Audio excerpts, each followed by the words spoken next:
How to complete sticker albums in Monopoly Go. Hey everyone, welcome to the channel. In this video, I will guide you on how you can complete sticker albums in Monopoly Go. So without further ado, let's get started.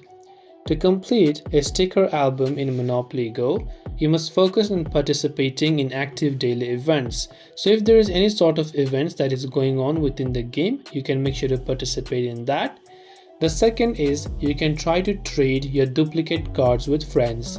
To trade your duplicate cards or stickers with friends, tap on the albums tab from the bottom of the screen. Then just tap on check set option.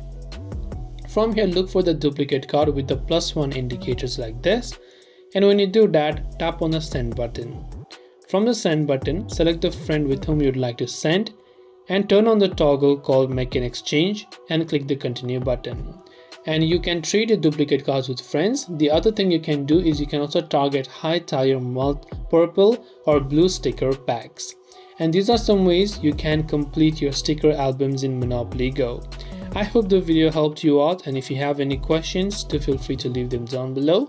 As always, thank you for watching and see you soon in the next video.